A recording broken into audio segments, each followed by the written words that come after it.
तो दोस्तों स्वागत है आपका अपने YouTube चैनल रेलवे अपडेट में। दोस्तों एक और इन्फॉर्मेशन के साथ मैं आपके सामने हाजिर हुआ हूँ। जी हाँ दोस्तों, अगर आपने अभी तक आरआरबी एनटीपीसी का फॉर्म अप्लाई नहीं किया है तो आपके लिए ये वीडियो बहुत ही हेल्पफुल होने वाली है। देखिए दोस्तों, मैं आपको इसमें बताने वाला हूँ पोस्ट प्रेफरेंस के बारे में। ठीक है ना दोस्तों, क्योंकि क्या होता है ना कि अगर पोस्ट प्रेफरेंस सही से नहीं डाली ना दोस्तों तो बाद में दिक्कत हो सकती है। और जैसे पोस्ट मिल भी जाती है ना तो उसमें भी फिर जैसे बिना सोचे समझे अपन ने पोस्ट डाल दिया तो उसमें भी अपन को दिक्कत हो जाती है। ठीक है ना दोस्तों, तो चलिए वीडियो को स्टार्ट करते हैं बिना किसी देरी के। देखिए दोस्तों, जैसा कि आप लोग जानते हैं इसमें 5 पोस्टें हैं।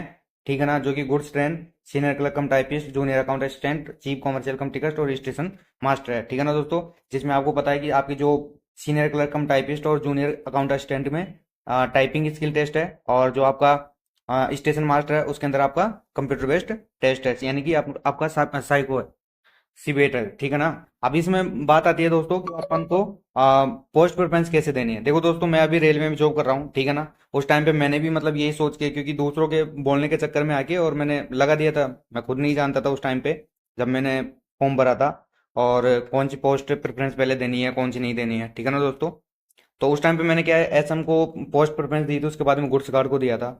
तो बात होती है कि आपको पोस्ट प्रेफरेंस कौन सी देनी है। ठीक है ना दोस्तों, देखो यहाँ पे आपकी है, एक तो है गुड्स ट्रेन मैनेजर और एक है आपकी स्टेशन मास्टर।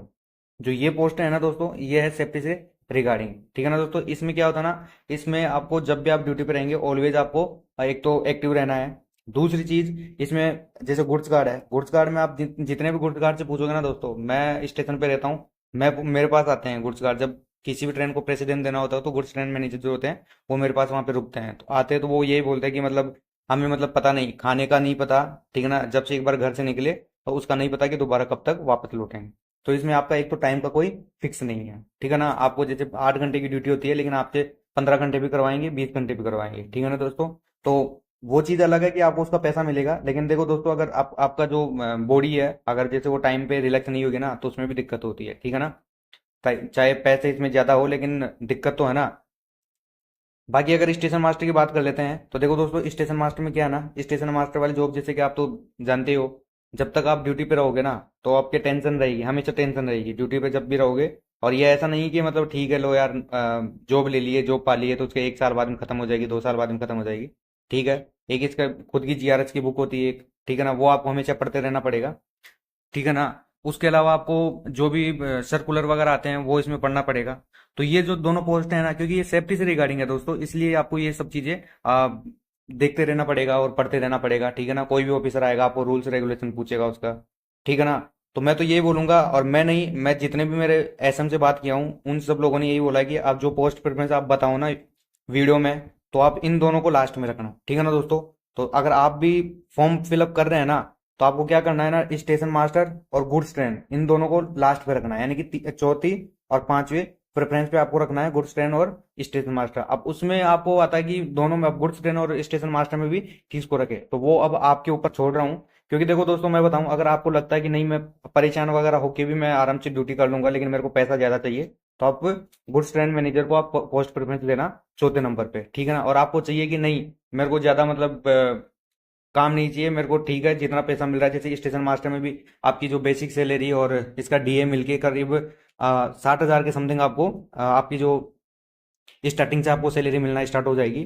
तो अगर आप चाहते हो कि हाँ मेरे को 55-60 मिल जाएगी वो काफी है, लेकिन मेरे को टाइम से घर से निकलना है और टाइम से स्टेशन पे पहुंच मतलब घर पे वापस जाना है। ठीक है ना, ड्यूटी अपनी आराम से करके, तो आपके लिए स्टेशन मास्टर की बेस्ट है। ठीक है ना, और रही बात बाकी जो अलग पोस्ट होगी जिसमें आपका सीनियर क्लर्क कम टाइपिस्ट है, जूनियर अकाउंट असिस्टेंट है और चीफ कॉमर्शियल कम टिकट सुपरवाइजर है, तो इस इन तीनों में आपको किसको देना है।